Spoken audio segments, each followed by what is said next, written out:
In Christian theology and various religious traditions, Archangel Michael is often considered one of the most powerful and prominent angels. The name Michael is of Hebrew origin and means, "who is like God." In the Bible, Michael is mentioned in both the Old and New Testaments, and his role is often associated with protection, warfare against evil forces, and being a leader among the angels. Here are some key biblical stories that highlight Archangel Michael's significance: defender against evil. The title, Archangel, suggests that Michael holds a high rank among the angels. One of the primary roles attributed to him is that of a warrior and defender against the forces of evil. In the book of Daniel, Daniel chapter 10 verse 13, 21, 12-1, Michael is described as the great prince, who stands up for the people of God. He is portrayed as a protector of Israel. Battle with Satan. In the New Testament, Michael is mentioned in the book of Revelation, Revelation chapter 12 verses 7-9, where a cosmic battle between Michael and his angels and the dragon, interpreted as Satan, and his angels takes place in heaven.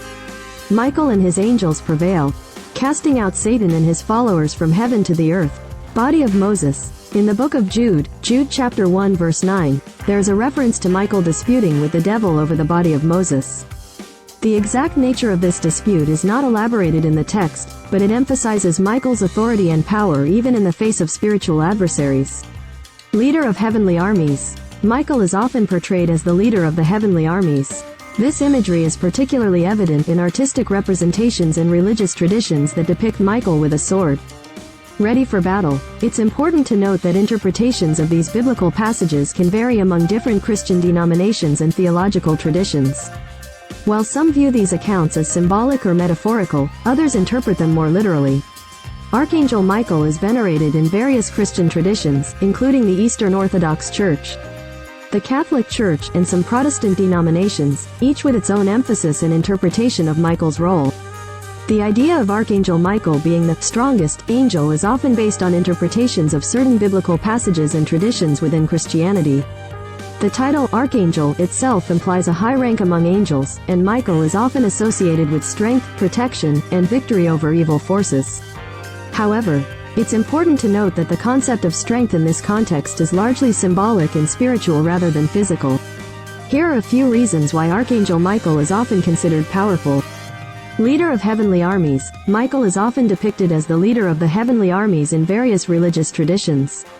This leadership role implies authority, command, and the ability to lead angelic forces against spiritual adversaries. Defender and protector. Michael is commonly portrayed as a defender and protector of the faithful. This protective role signifies strength in safeguarding believers from spiritual threats and challenges.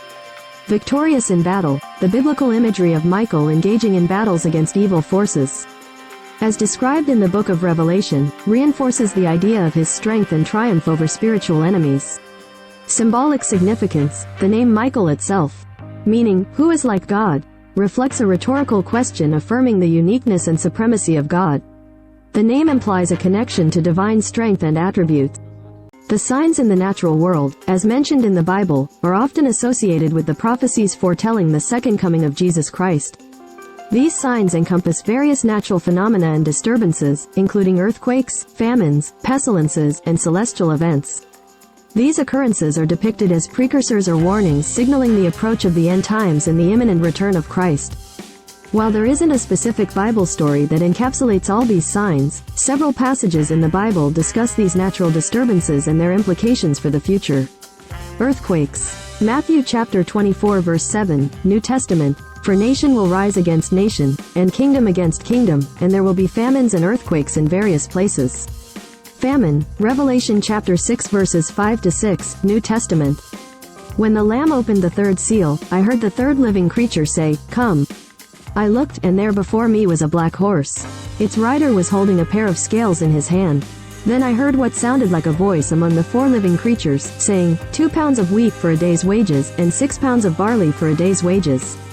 And do not damage the oil and the wine." Pestilences and diseases. Luke chapter 21 verse 11, New Testament. "There will be great earthquakes, famines and pestilences in various places, and fearful events and great signs from heaven." Celestial signs. Matthew chapter 24 verse 29, New Testament. "Immediately after the distress of those days, the sun will be darkened, and the moon will not give its light. the stars will fall from the sky, and the heavenly bodies will be shaken. These verses, among others, are interpreted by Christians as indicators of the last days or the end times, representing the fulfillment of biblical prophecies preceding the second coming of Christ. They are often discussed in the context of Jesus' teachings about the signs that would herald the culmination of human history and the establishment of God's kingdom. While these signs are not narrated as a single story within the Bible, they are scattered across various books of the Old and New Testaments, serving as prophetic warnings or descriptions of the tumultuous events anticipated before the return of Jesus Christ. The concept of an increase in lawlessness and moral decay as a sign preceding the second coming of Christ is mentioned in several passages in the Bible, particularly in the New Testament. These scriptures describe a time of societal breakdown, moral decline, and a departure from godly principles, signaling the nearing return of Jesus. 2 Timothy chapter 3 verses 1 to 5, New Testament. This passage, written by the Apostle Paul to Timothy, vividly depicts the characteristics of people in the last days. But mark this, there will be terrible times in the last days. People will be lovers of themselves, lovers of money, boastful, proud, abusive, disobedient to their parents, ungrateful, unholy, without love, unforgiving, slanderous, without self-control, brutal, not lovers of the good, treacherous, rash, conceited, lovers of pleasure rather than lovers of God, having a form of godliness but denying its power. 2. Matthew chapter 24 verse 12, New Testament. In this passage, Jesus foretells the state of humanity as the end times approach. Because of the increase of wickedness, the love of most will grow cold.